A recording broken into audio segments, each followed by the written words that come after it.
Hi everyone, my name is Tani and welcome to this presentation of Nutrition Education for Adults, and the topic discussed here is children. This presentation was developed to Anna, a member of the Lunch Bunch team, to understand basic concepts of nutrition and healthy eating, which will be of great value for her to apply this learning to customers who access the Lunch Bunch service. As I mentioned before, I'll focus on children specifically between 2 to 12 years of age. An introduction of Australia dietary guidelines and nutrients reference values will be present, and how and why they were developed. And furthermore, we'll look at specific nutritional values, data, and recommendations related to children. The guidelines provide information related to the foods and portion size that are adequate to optimize health. The guidelines proposed is promote health and well-being, reduce risk of diet-related conditions, and reduce risk of chronic disease. The ADG are for use by nutritionists, dietitians, and all health professionals, educators, and so on. However, they are not used for those who have medical conditions or frail elderly. There are 5 guidelines that were developed to make it easier to follow. The guideline 1 is to achieve and maintain healthy weight, be physically active, and choose amounts of nutritious foods and drinks to meet your energy needs. The guideline 2 says to enjoy a wide variety of nutritious food from the 5 groups every day. Guideline 3 is limit intake of food containing saturated fat, added salt and sugar, and alcohol. The Guideline 4 encourage, support, and promote breastfeeding, and Guideline 5 care for your food, prepare and store it safely. This is the Australian Guide to Healthy Eating, which summarizes healthy food and quantities of the 5 food groups recommended for everyday intake. The National Health and Medical Research Council is responsible for the development of the Australian guidelines. All devices are based on high-quality scientific research retrieved by a team of nutrition medical experts and reviewed every 5 years to ensure the information is up to date. The AGG were based on the nutrients reference values for Australia and New Zealand 2003.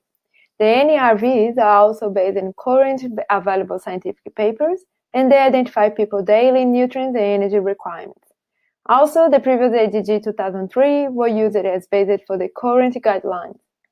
And other reliable sources contributed to the development of the AGG, as you can see in this slide. Let's now have a look in the Australian census data for children. 18.7% of the Australian population is under 14 years old. Over half of the Australians aged 2 years and over exceeded recommendation to limit energy from free sugar. Children aged 2 to 8 years were most prevalent consumers of breakfast cereals and had the highest rate of fruit consumption. Food allergy is serious and can cause harm. 4 to 8% of children in Australia suffer from food allergy. Wheat and gluten is between the top 8 common foods that can cause allergic reaction.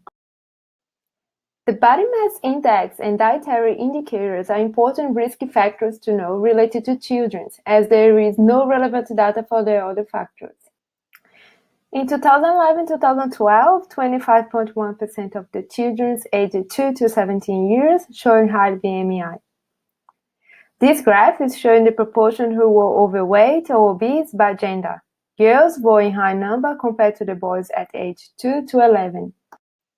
Children aged 5 to 11 years ate more fruits, however, they ate less vegetables compared with those aged 12 to 17 years. In those graphs, you can see the consumption of fruits and vegetables for children aged 5 to 11 in blue. More important facts to add to all information present so far is that 1 in 12 Australian children were obese in 2012, and obesity is a problem in developed countries. Being overweight and poor diet are risky factors for a number of chronic diseases, which are associated with large intakes of energy-dense foods with high saturated fat, sugars, and salt, and low intakes of nutrients-dense foods. And alarming is that energy-dense, nutrients-poor foods make a significant contribution to children's energy intake. Knowing this information can raise awareness about children's health. She can promote healthy food choices and serve appropriate food portions for children. Anna and colleagues should avoid serving energy-dense foods, as we have seen those foods can lead to obesity, and label any food that contains allergic elements. Hence, Anna can improve lunch-bound service while helping to educate children.